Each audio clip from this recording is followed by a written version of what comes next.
আসসালামু আলাইকুম deer listener. আজকে আমি আপনাদেরকে দেখাবো কিভাবে টু ক্যাপচা সার্ভারে ক্যাপচা টাইপ করতে হয়, কোন ক্যাপচা কীভাবে টাইপ করতে হয় এই সার্ভারে, সেই জিনিসটাই আমি আপনাদেরকে আজকে দেখাবো।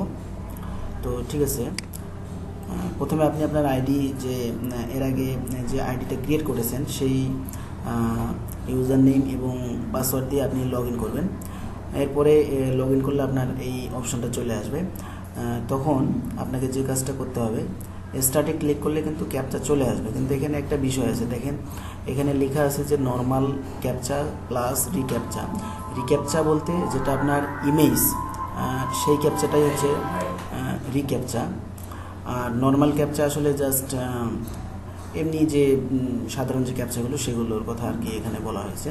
তো আপনি যদি শুধু নর্মাল ক্যাপচা করতে চান তাহলে এখানে অনলি নর্মালটা সিলেক্ট করে দিতে হবে। অনলি নর্মাল সিলেক্ট করে দিলে আপনার আর রিক্যাপচা অর্থাৎ ইমেজ ক্যাপচাগুলো কিন্তু আসবে না। এক্ষেত্রে যদি আমি আপনাদেরকে একটু দেখাই, মনে করেন আমি এখানে অনলি নর্মাল ক্যাপচা সিলেক্ট করে দিলাম, দিয়ে আমি যদি এখানে স্টার্ট অপশনে ক্লিক করি তাহলে এখানে বুঝতে পারবেন। দেখেন অনলি কিন্তু নর্মাল ক্যাপচাটা আসতেছে।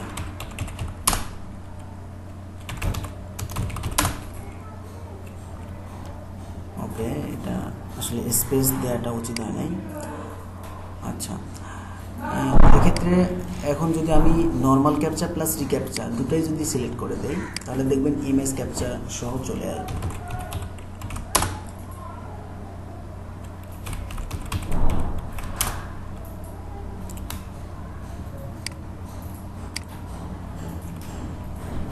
দেখেন এখানে কিন্তু ইমেজ চলে এসেছে।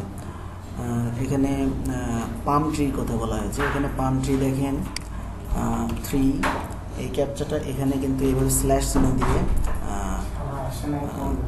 করতে হবে। 4 নম্বরে আছে, এরপরে আপনার হচ্ছে 7 নম্বরে আছে। জাস্ট এইভাবে টাইপ করে দিতে হবে।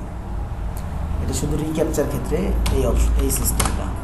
আর নর্মাল ক্যাপচা তো যেভাবে টাইপ করতেছি ঠিক এভাবেই টাইপ করতে হবে।